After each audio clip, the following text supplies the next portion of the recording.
Shabbat Shalom. O tema da mensagem desse Shabbat é tempos de crise. Vamos orar? Senhor nosso Pai, coloco diante de Ti as nossas vidas. Te agradeço porque o Senhor tem ministrado, tem falado conosco. Me ajuda a transmitir essa mensagem do modo que o Senhor deseja, com autoridade, com poder sobrenatural. Eu não posso nada sozinho, o Senhor sabe das limitações que eu tenho, mas o Senhor, Pai, pode fazer algo sobrenatural através da minha vida. Nos ajuda no nome de Yeshua a compreendermos aquilo que o Senhor vai falar, a colocarmos em prática nas nossas vidas, dar-nos ouvidos para Te ouvir. Eu lhe peço, no nome de Yeshua Mashiach, que assim seja. Tempos de crise. Na Parashá desta semana, nós lemos sobre o surgimento de um novo faraó, que começou a mudar as leis que regiam o Egito e que sujeitou o povo de Israel à dura escravidão. E por que tempos como este, como o que aconteceu com o povo de Israel ali, acontecem? A verdade é que o mal ele quer nos aniquilar, com ou sem motivo. Ele vai se unir e se empenhar para isto. Essa porção nos ensina que tudo que é aparentemente estável pode mudar sem que haja um motivo plausível. Não era um tempo de fome, não foi no tempo de Iosef, onde a fome era severa, que aconteceu todas essas coisas.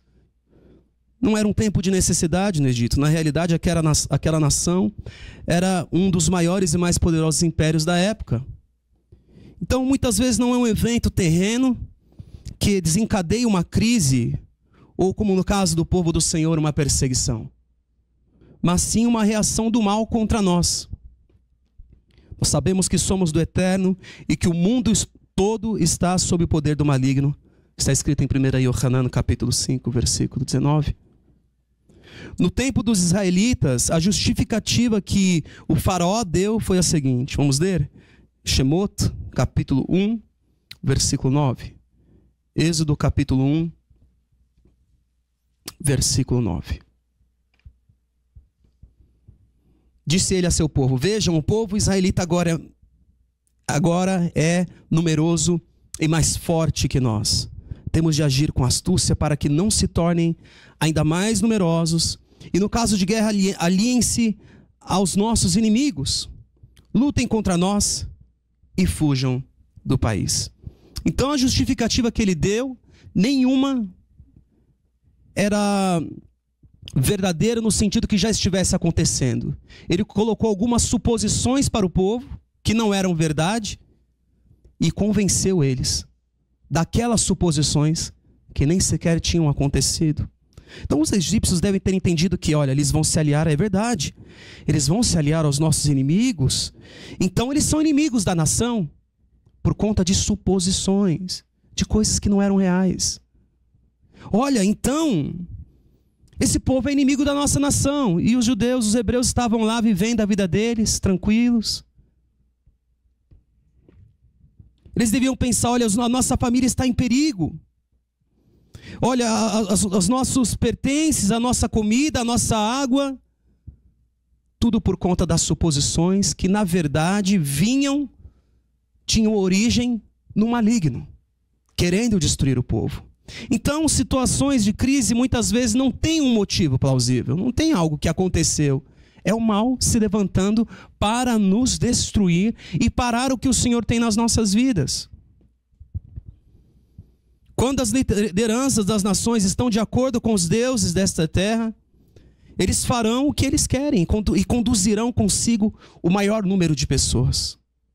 Porque o mal sabe que se ele não estiver em unidade, ele não vai conseguir colocar os seus planos em ação. Então não foi algo que o faraó poderia fazer sozinho. Ele teve de unir o seu povo junto dele para que pudesse acontecer aquela escravidão, tudo o que aconteceu com o povo de Israel no Egito. E Yeshua nos ensinou, e ele disse que todo reino dividido contra si mesmo será arruinado, e toda cidade ou casa dividida contra si mesma não subsistirá. E se o adversário está expulsando o adversário, ele está dividido contra si mesmo. Então, como subsistirá o seu reino?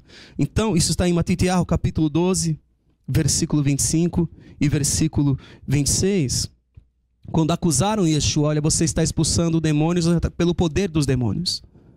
E Yeshua falou, se o adversário estiver dividido, ele não vai conseguir cumprir o seu propósito. Então o mal se une, ele está unido contra nós, com ou sem motivo, para tentar nos destruir. Coisas sem sentido entram na mente das pessoas que não servem ao Senhor. O mal não quer viver perto do bem e muito menos vê-lo crescer e prosperar. Uma das justificativas do faraó foi essa, inclusive. Olha, o povo de Israel é mais numeroso e mais forte do que nós. E no nosso tempo não é muito diferente. O fato de nós vivermos é um sinal de morte para aqueles que são da morte. Vamos ler juntos? 2 Coríntios capítulo 2, versículo 14, que é inclusive um texto que nós citamos em todo o Havdalah, em todo o encerramento do Shabat, como um memorial para nós, como explicação até do porquê nós vivemos tantas situações que a gente pensa, por que que isso está vindo? Por que que isso está acontecendo? 2 Coríntios capítulo 2, versículo 14. Mas graças a Deus que sempre nos conduz vitoriosamente no Mashiach. E por nosso intermédio, o Eterno faz o quê? Exala em todo lugar a fragrância do seu conhecimento. Porque para Deus, para o Senhor, para o Eterno, somos o aroma do Mashiach entre os que estão sendo salvos e os que estão perecendo. É para os dois grupos. Para os que estão salvos, e os que estão sendo salvos e os que estão perecendo. Versículo 16. Para estes, os que estão perecendo, somos cheiro de morte. Para aqueles, os que estão sendo salvos, fragrância de vida. Mas quem está capacitado para tanto? Então, só o fato de nós nos movermos nesta terra, para aqueles que estão perecendo, nós cheiramos a morte. Não precisamos reagir, não precisamos nos posicionar de maneira aberta diante de todos. Basta sermos cheios da Ruach, sermos um povo escolhido. Só de se apresentar como judeus messiânicos já causa um espanto nas pessoas. Sermos contra o mal dentro dos nossos lares, não na vida dos outros, mas na nossa vida. Isso já é cheiro de morte para aqueles que estão perecendo. E como no tempo do Egito, infelizmente também será quando vier o anti-Mashiach. As coisas que ele vai trazer farão sentido para a maior parte da população. E ainda que, sem nos opor publicamente, nós viveremos tempos de aflição, tempos de crise. O anti-Mashiach, assim como o faraó fez, ele vai se levantar dizendo coisas que para as pessoas serão a solução para o futuro do homem. Muito hoje se fala sobre como o homem vai conseguir perpetuar a sua existência na terra, e se estuda sobre isso e se passa nas notícias, olha, pelos estudos e pelo que está acontecendo, a terra está sendo destruída, não temos muito tempo. E aí vai vir alguém com solução, uma aparente solução para tudo isso. E as pessoas irão aceitar. Irão aceitar. Assim como o faraó apresentou problemas que, no caso dele, nem existiam. Ele apresentou problemas e falou, nós precisamos tomar uma ação quanto a isto. E as pessoas acreditaram nele. Acreditaram no faraó. Eu quero ler com os irmãos Apocalipse, risgá-los, capítulo 13, versículo 3. Nós vamos ler alguns versículos. Apocalipse capítulo 13, versículo 3. Uma das cabeças da besta parecia ter sofrido um ferimento mortal, mas o ferimento mortal foi curado. Todo o mundo ficou maravilhado e seguiu a besta. Adoraram o dragão, que tinha dado autoridade à besta. E também adoraram a besta, dizendo, quem é como a besta? Quem pode guerrear contra ela? Ficaram admirados, irmãos. Se aliaram. Olha, a gente não pode lutar contra ela. Quem vai guerrear contra ela? Versículo 11. Ainda no capítulo 13. Então vi outra besta que saía da terra com 2 chifres como cordeiro. mas que falava como dragão, exercia toda a autoridade da primeira besta em nome dela, e fazia a terra e seus habitantes adorarem a primeira besta, cujo ferimento mortal havia sido curado. Versículo 14. Por causa dos sinais que lhe foi permitido realizar em nome da primeira besta, ela enganou os habitantes da terra. Ordenou-lhes que fizessem uma imagem em honra da besta que fora ferida pela espada e contudo revivera. Versículo 16. Também obrigou todos, pequenos e grandes, ricos, pobres, livres, escravos, a receberem certa marca na mão direita ou na testa, para que ninguém pudesse comprar nem vender, a não ser quem tivesse a marca, que é o nome da besta ou o número do seu nome. Irmãos, as pessoas, é muito claro aqui na palavra, que as pessoas serão convencidas com argumentos, com imagens, que para elas vai ser suficiente. Tempos de crise. Ainda que muita mentira seja propagada, as pessoas vão escolher acreditar na mentira. Então não quer dizer, olha, o que está acontecendo, tudo que está acontecendo, o que nós fizemos, irmãos, o mal vai se levantar para destruir o povo do eterno, e nós precisamos nos levantar diante do Senhor e nos fortalecer para resistir até o fim, para resistir o que está para acontecer. A paraxá desta semana, ela nos mostra que muito tempo depois que o rei do Egito morreu, o povo de Israel gemia e clamava debaixo da escravidão, e o seu clamor subiu até o eterno. Uma das coisas que acontece muitas vezes conosco no tempo de crise é um esfriamento que vem sobre nós, um esfriamento espiritual. São tantas lutas, tantas decepções, e a gente se desanima, a gente não quer falar com ninguém e até com o eterno, porque nós estamos tão tristes, chateados com o que está acontecendo à nossa volta, e você fala, não quero, mas eu quero ficar quieto aqui, não quero falar com ninguém, e nós deixamos de orar, de clamar, e a palavra nos diz isso. Vamos ler juntos, Shemot 2, versículo 23. Shemot, capítulo 2, versículo 23. Êxodo, capítulo 2, versículo 23. Muito tempo depois morreu o rei do Egito, aquele que havia mudado as normas, as leis. Os israelitas gemiam e clamavam debaixo da escravidão, e o seu clamor subiu até Deus. Deus ouviu o lamento deles, lembrou da aliança que fizeram com Abraão, Isaac e Jacó. Deus olhou para os israelitas e viu qual era a situação deles. Durante a sua pregação, Estevão diz que Moshe ficou no Egito durante 40 anos. 40 anos o povo sofreu, e só agora nós vemos o relato deles clamando e orando ao Senhor.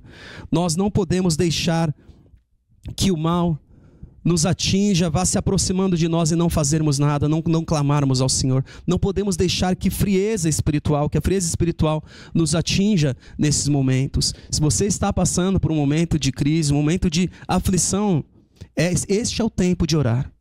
Este é o tempo de clamar e buscar o Senhor.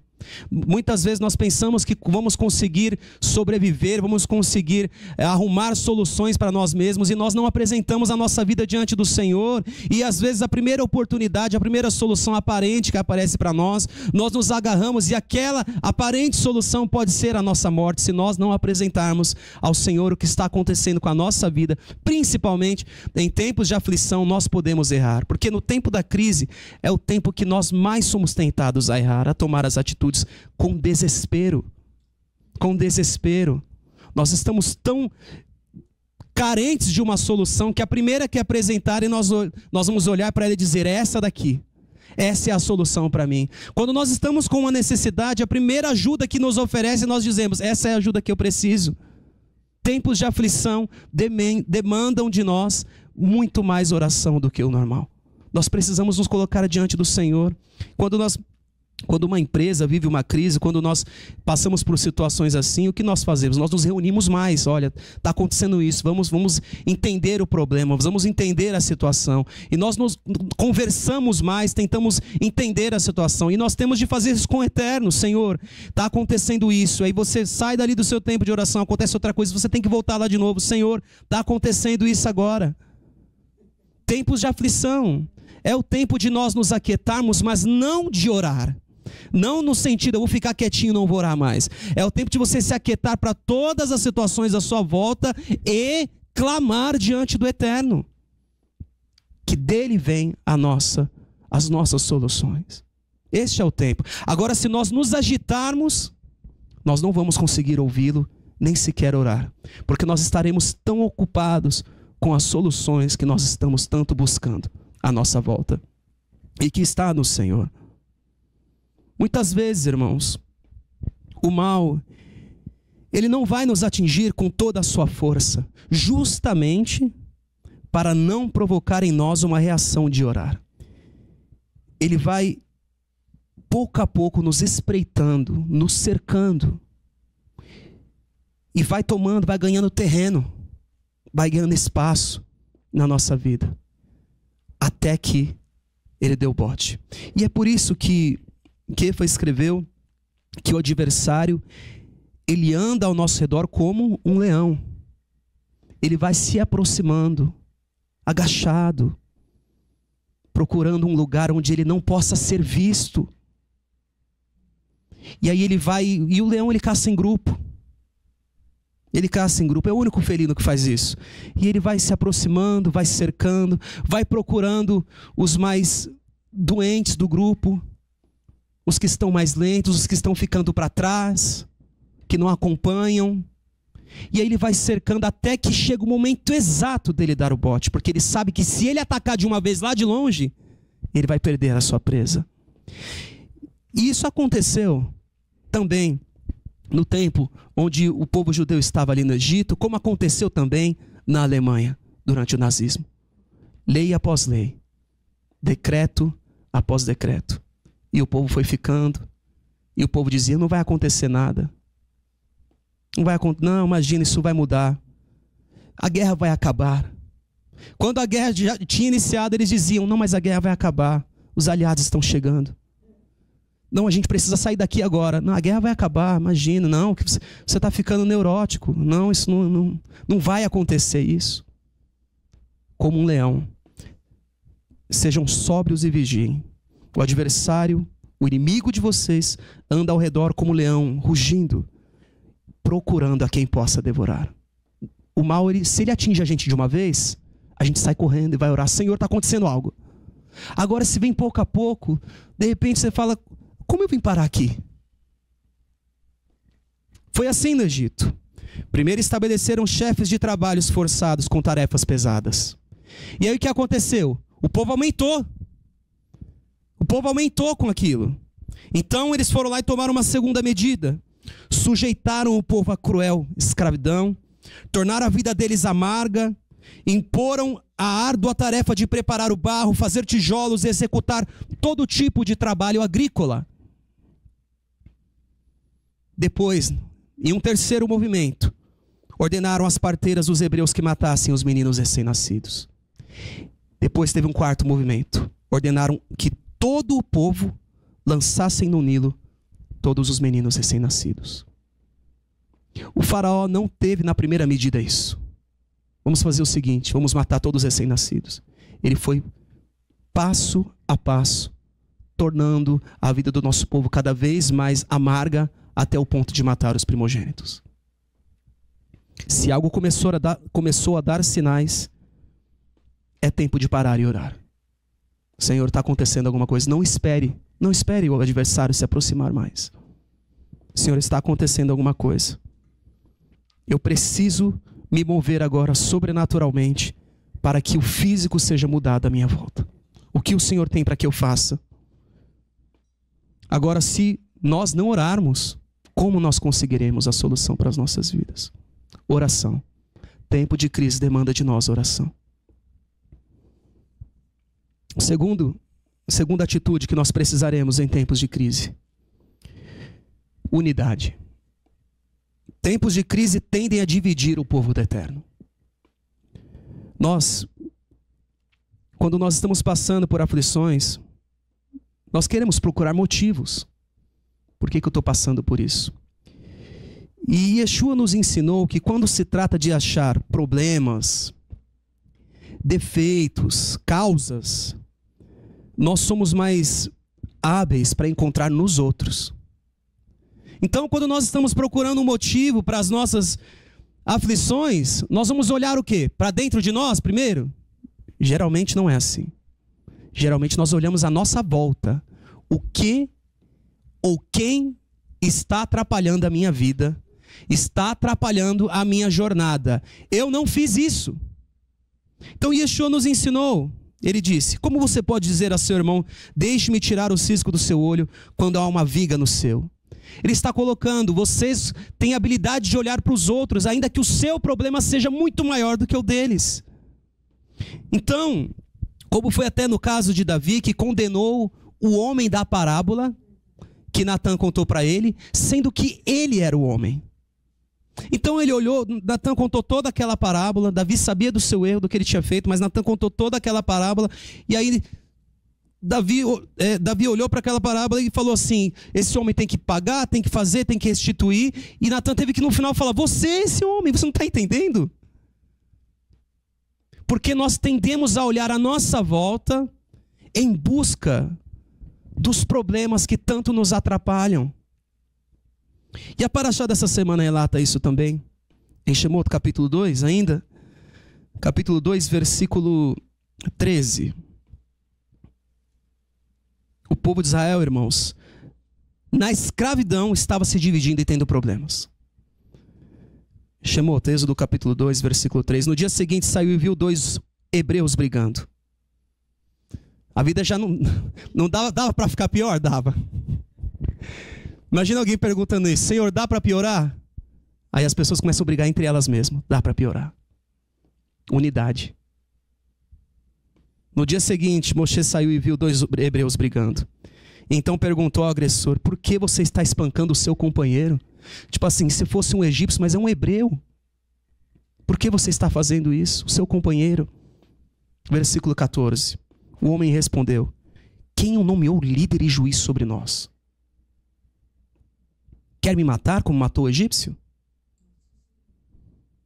Moshe teve medo. Irmãos, ele ficou com medo. Ele pensou: com certeza tudo já foi descoberto. Quando Estevão, antes de morrer, estava ministrando, e ele faz uma ministração dele praticamente de todo o Tanar, e quando ele fala sobre essa situação, ele diz o seguinte: que Moshe pensava que os seus irmãos compreenderiam que o Eterno o estava usando para salvá-los. É triste, né? Querem ler? Atos 7, versículo 25. Vamos ler juntos. Atos capítulo 7, Gevurot, capítulo 7, versículo 25. Boa intenção. Ele pensava, Atos capítulo 7, versículo 25. Ele pensava que seus irmãos compreenderiam que Deus o estava usando para salvá-los. Mas eles não o compreenderam. Irmãos, quando nós estamos aflitos, o nosso orgulho tende a sair para fora de nós, se manifestar. E porque o povo já estava cansado de pessoas dizendo para eles o que fazer e o que não fazer. E aí vem o orgulho, a arrogância. Eu não aceito que ninguém mais me dê ordem. Deixa eu matar esse hebreu aqui. Você não é meu juiz. Então, quando nós estamos passando por tempos de crise, a unidade se torna também tão necessária para nós sobrevivermos, mas também tão difícil de ser provada e de ser conquistada, porque nós estamos sob pressão e nós não queremos mais ninguém dizendo: olha, não faz isso não. Nós não queremos mais pessoas dizendo: olha, esta é a direção que o Senhor tem para a sua vida, porque nós já estamos fartos de receber coisas, ordens, e ainda que venha uma instrução para o bem, por que você está espancando o seu companheiro? Eles disseram: quem te nomeou líder? Eu não quero mais líder não, já tenho capatazes. E nós podemos entrar nessa situação de rejeitar aquele que o Senhor levantou para nos guiar e nos direcionar, por conta da divisão. Se você está passando por um tempo de aflição, uma crise, alguma prova na sua vida, este é o tempo que você deve caminhar em unidade, dentro da sua casa, Dentro do lugar onde você congrega, onde você estiver, você tem de buscar por unidade. Se você está se dividindo, você já está sendo reprovado. E talvez você esteja rejeitando aquele que o Senhor vai usar para tirar você do tempo de crise, para tirar você da aflição. Quando nós estamos aflitos, o orgulho ele quer sair, ele quer tomar conta da nossa vida. Eu não aceito mais nada. Eu não aceito que as coisas piorem. Eu não aceito que tenha alguém sobre a minha vida para me ensinar mais. Foi o que aconteceu com o nosso povo. E o contrário do orgulho é a humildade. O Senhor usou a vida do profeta Michá, do profeta Miqueias, para declarar aqui: o Senhor te declarou, ó homem, o que é bom. O que é que o Senhor pede a ti? Senão que pratiques a justiça, ames a benignidade e andes humildemente com teu Deus. Está em Miqueias capítulo 6, versículo 8. Humildade, irmãos, nos impede de entrar em disputas. Disputas em tempos de crise são infelizmente comuns, infelizmente muito comuns, e impedem que o povo veja que o libertador está logo à frente deles. Quando nós não estamos em unidade, nós perdemos o discernimento, porque como que o Senhor vai trazer conselhos se nós não nos reunirmos para orar juntos, tratar das situações e buscarmos ao Senhor em unidade? Ao invés do povo pensar, olha só, eu tenho alguém hebreu dentro da casa do faraó que vai me ajudar. Eu tenho alguém de posição lá dentro que vai poder interceder por mim.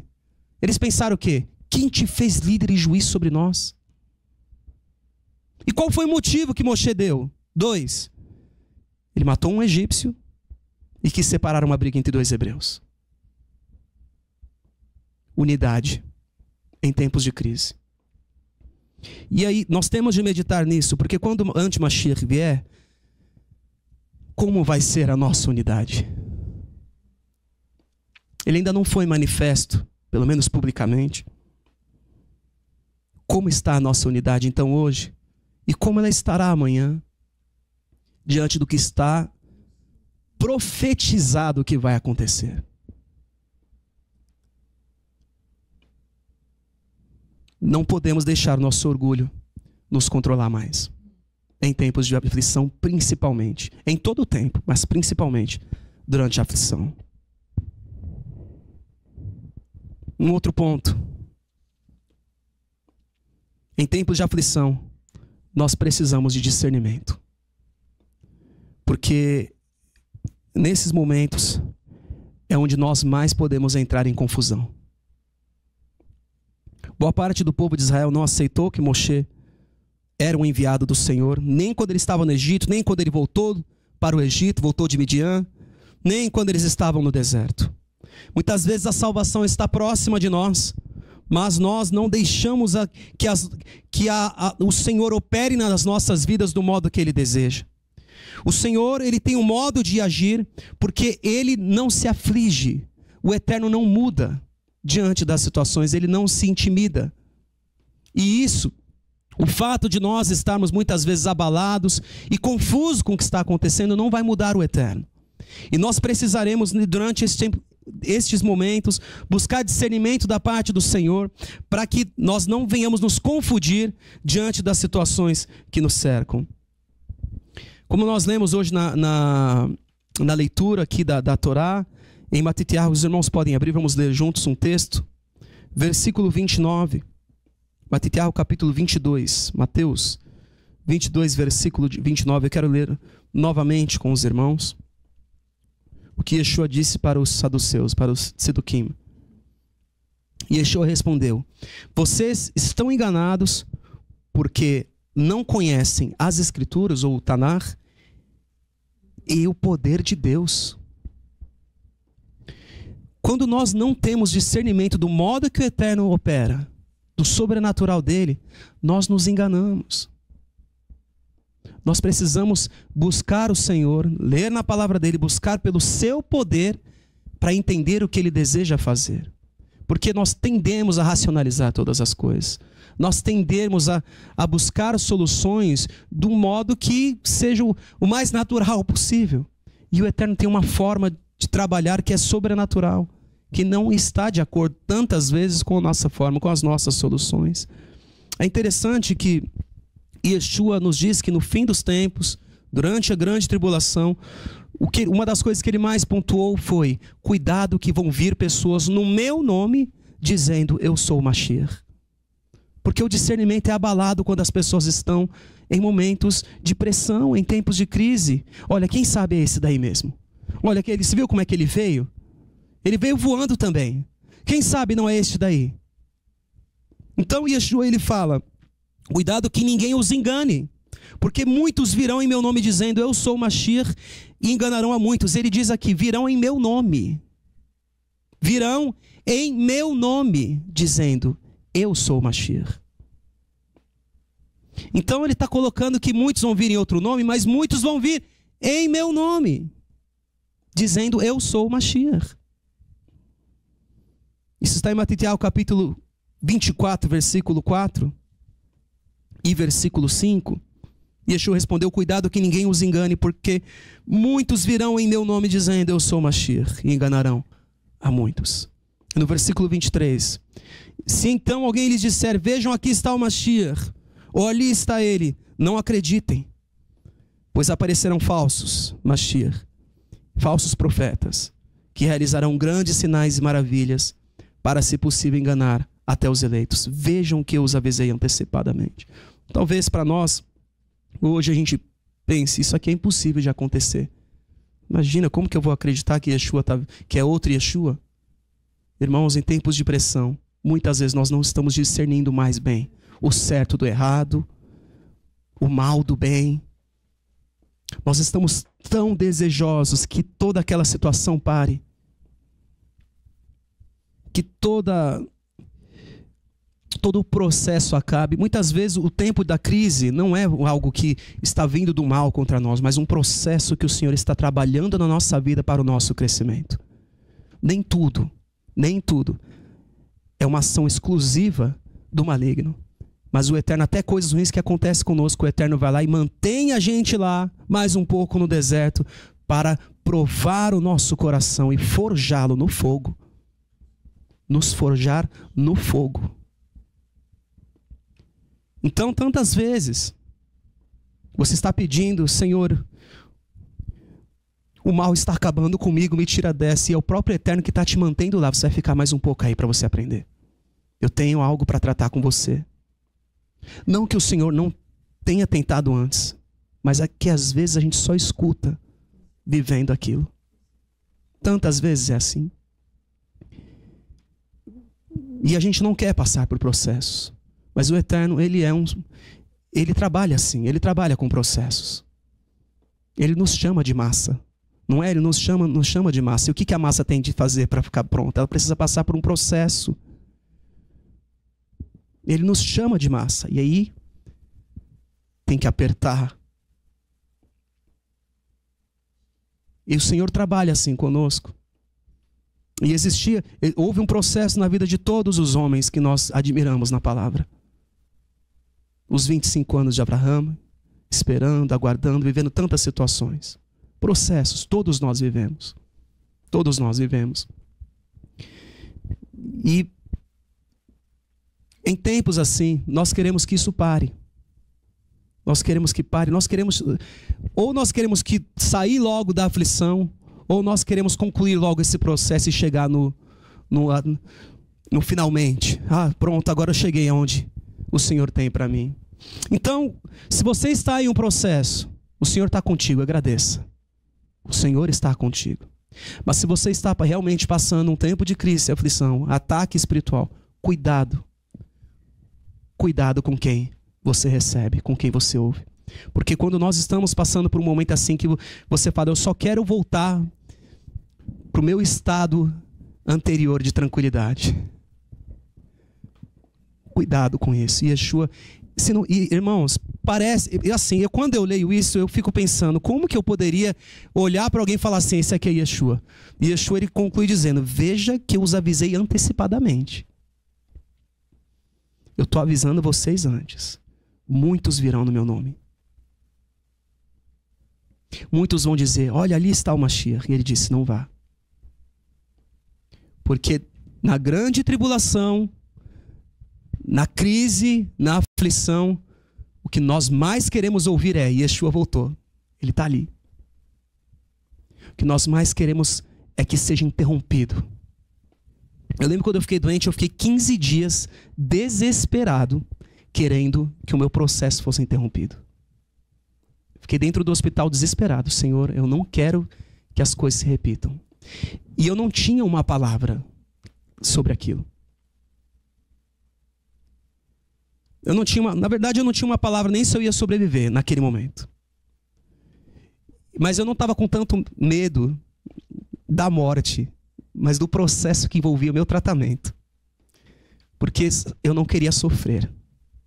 Esse que era meu ponto. Eu não queria mais sofrer.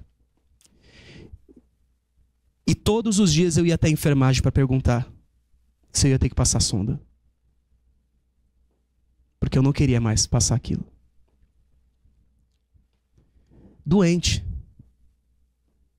Precisando de uma solução desesperada. O que nós fazemos quando nós queremos uma solução desesperada?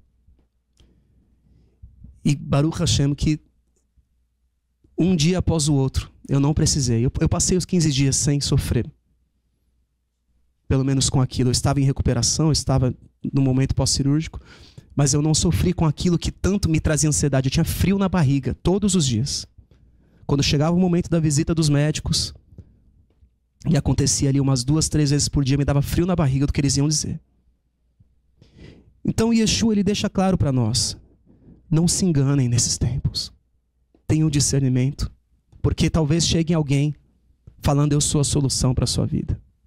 Ou chegue alguém dizendo: esta aqui é a solução para a sua vida. Tempos de crise, nós tendemos a não discernir mais o certo do errado. E o que o Senhor quer fazer e o que Ele não quer fazer. Talvez a gente possa pensar assim: se isso aqui é a solução, é porque o Eterno está nisto. E o Eterno tem um modo dele operar. E Ele vai falar conosco. Ele vai confirmar conosco. O Eterno, nós precisamos nos lembrar que ainda que nós sejamos afetados nesse tempo, Ele nunca é afetado. Ele tem um modo de operar. Ele não muda. Ele não muda. Eu quero fechar a ministração com um último ponto que acontece conosco em tempos de crise. É a perca da esperança. Porque, irmãos, quem espera no Senhor confia. Quem espera confia. Quando nós estamos em tempos de crise, nós tendemos a perder a esperança. Um exemplo disso são os discípulos. Irmãos, se coloca no lugar deles. Yeshua, não tinha nada impossível para Yeshua. Eles viram Yeshua andar sobre as águas, multiplicar o alimento 2 vezes. Eles viam Yeshua curar. Imagina, Yeshua, ele era questionado por mestres da lei, por escribas, pessoas que conheciam a Torá praticamente de cor ali, que sabiam os espaçamentos, sabiam tudo.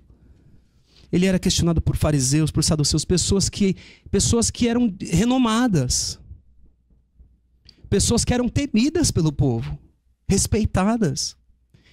E eles não tinham um momento que ele era pego em algum laço, em tudo ele tinha resposta. Então ele era uma pessoa que eles olharam assim: o que vai parar esse homem? Quem pode parar ele? E esse mesmo homem, eles viram ser preso, acusado e condenado, torturado. Imagina, torturado e morto. Aquilo foi um golpe brutal para eles. Como que ele não fez nada para se salvar? Porque eles não entendiam. Eles não entendiam a obra do Senhor, o modo dele a operar. Ainda que Yeshua tivesse sido claro com eles tantas vezes. Talvez eles entendiam e não concordavam, ou falavam: não vou nem pensar nisso, não quero pensar nisso não. Não vai acontecer. Como Kefa disse: Senhor, isso não vai acontecer, que o Senhor te guarde. É quase isso, né? O Rosh falou: vou orar por você. Mas foi quase isso mesmo, porque ele chamou Yeshua de canto e começou a repreender ele: Senhor, que o Senhor te guarde, isso não vai acontecer. É quase assim, Deus te livre disso, Deus me livre disso. Isso não vai acontecer não, que absurdo. Coisa absurda. Fala um absurdo desse. Não. Então talvez na mente deles, eles vendo... Imagina você, se coloca no lugar, vendo tudo acontecer. Você fala, não é possível que ele está dizendo a verdade, ele não vai morrer. Tentaram matar ele uma vez, ele saiu no meio de todo mundo, ninguém conseguiu pegar ele. Colocaram ele na beira do precipício.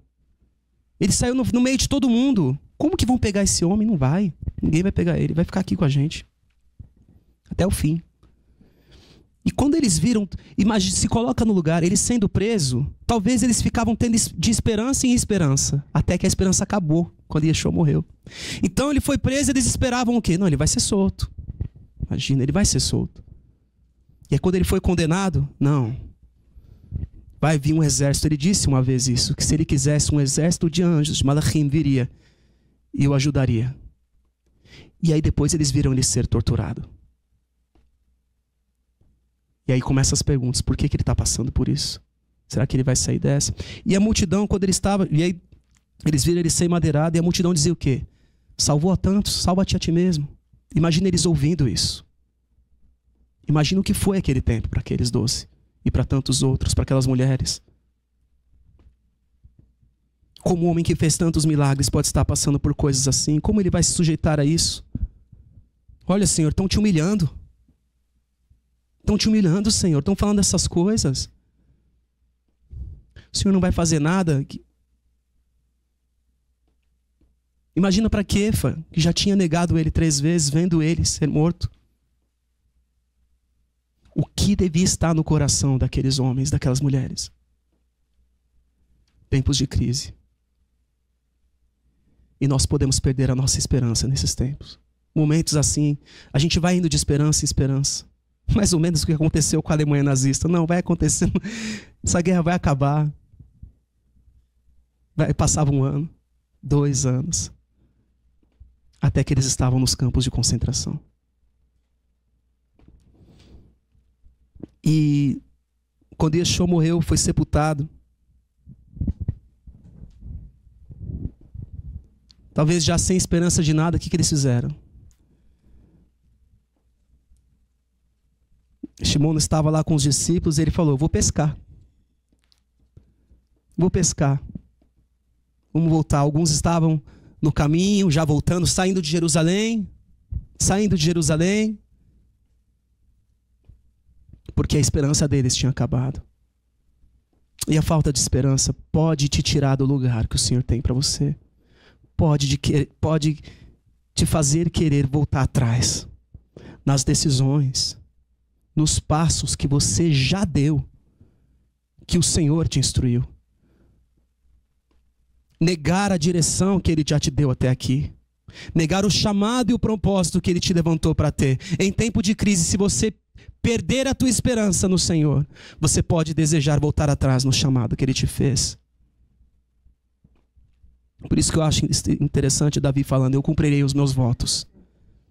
Cumprirei os meus votos. A gente canta inclusive depois da Havdalah também. Pagarei ao Senhor, diante do seu povo, os votos que fiz em sua casa. Por que ele está falando isso?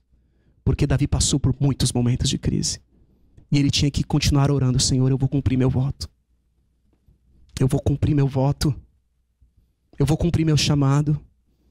Eu não vou voltar atrás dos passos que eu dei. Cumprirei diante do Senhor, pagarei os meus votos que fiz diante dele. Davi tinha que orar o tempo todo. Senhor, eu cumprirei os meus votos diante de ti. Porque tantas vezes ele deve ter pensado, quer saber, eu não preciso disso, vou voltar para as ovelhas. Vou voltar para o campo, lá elas não falavam comigo. Elas não falavam mal comigo, elas não me tratavam mal, não se rebelavam. Se tentasse fugir, eu puxava pelo cajado. Esses daqui não tem cajado para a pessoa. E também não posso usar minha espada em alguns deles. Porque Davi usou muito essa espada. Os discípulos receberam esse golpe na vida deles. Eles falaram assim, porque eles não entendiam. Estavam como saduceus, irmãos. Estavam como saduceus. Não conheciam as escrituras nem o poder de Deus. E eles estavam ali juntos. Yohanan, vamos ler? Yohanan capítulo 21. Versículo 2.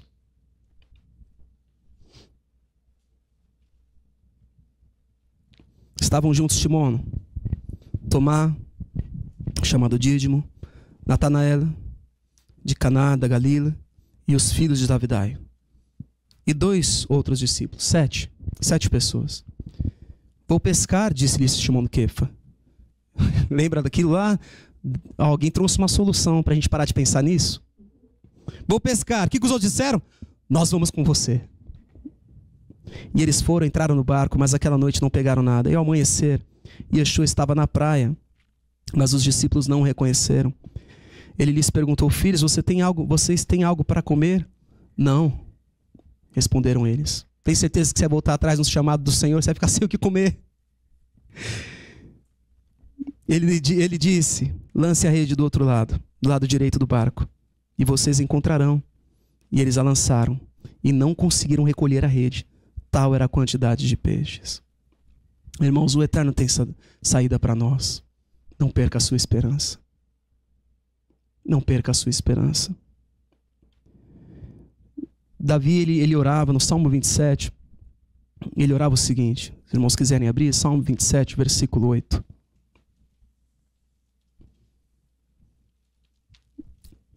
Salmo 27, versículo 8 ao 14.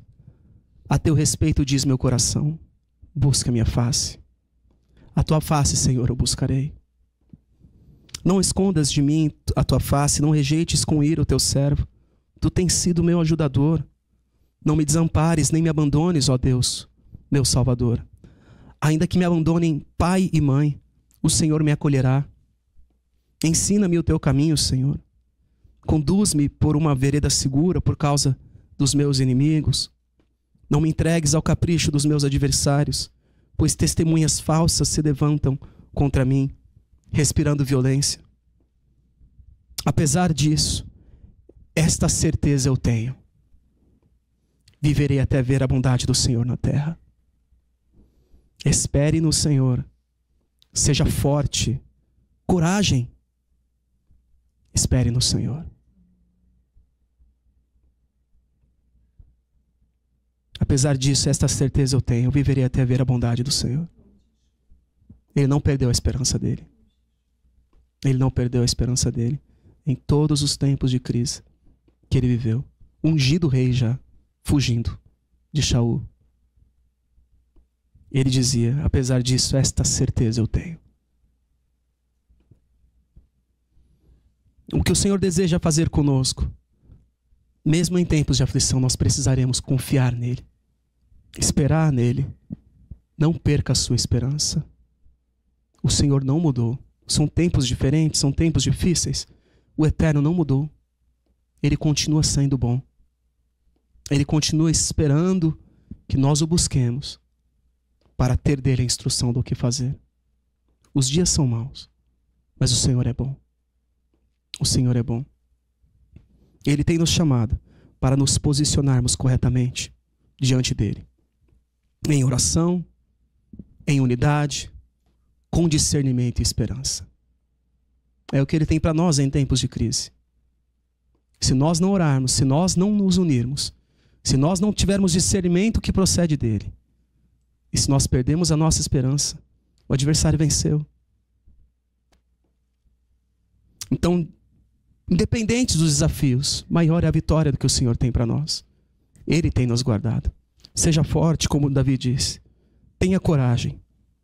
Espere no Senhor. Não desanime diante das situações que te cercam. No nome de Yeshua. Senhor nosso Pai, nós colocamos diante de Ti as nossas vidas. Nós te damos graças pela Tua palavra, pela Tua misericórdia, Pai, que nós recebemos. Nos ajude a nos posicionarmos corretamente. Cada um de nós, Pai, de modo coletivo, nós temos vivido tempos difíceis sobre toda a terra. Toda a terra está passando por isso.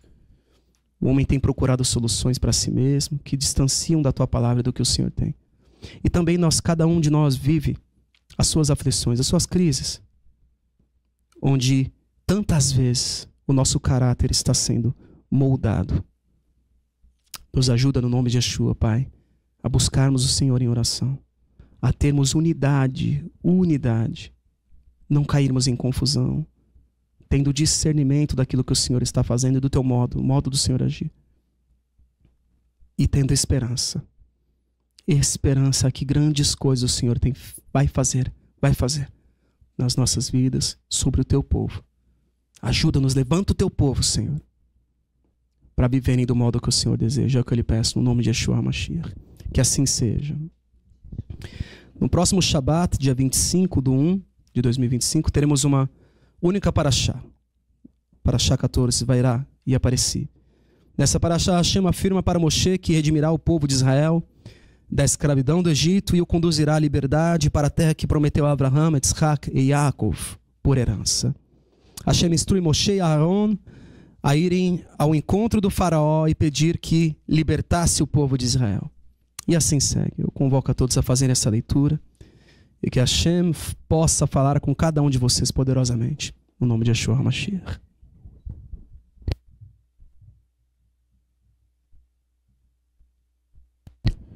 Shabbat Shalom a todos, né? Vocês tenham recebido aí com entendimento da parte do Senhor o que nos foi ministrado, extremamente importante e valioso, principalmente nesses tempos onde nós estamos vivendo muitas transformações em toda a terra, né? E eu queria chamar a atenção de vocês, né? Porque as coisas começam normalmente com algum tipo de lei.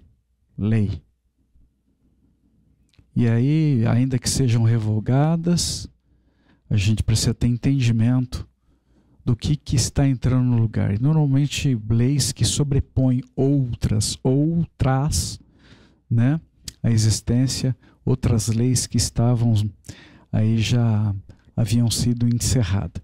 Mas a lei que precisamos ter uma atenção ainda maior está aqui, ó. E essa nunca será revogada. Essa não tem nada de ruim para a nossa vida. É nesta que devemos ter uma atenção ainda maior e apresentar tudo para o Senhor, que tem sido criado para tentar impugnar a lei eterna de Hashem para a nossa vida. E apresentarmos para Ele em oração essa sobreposição.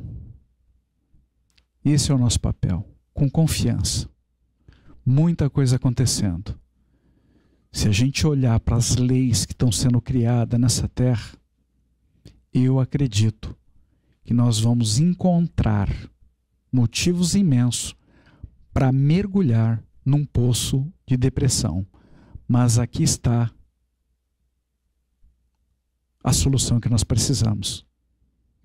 E essa lei nunca passará, nunca será revogada. E essa lei é para a nossa vida, aqui nessa terra, com efeito para a nossa vida eterna.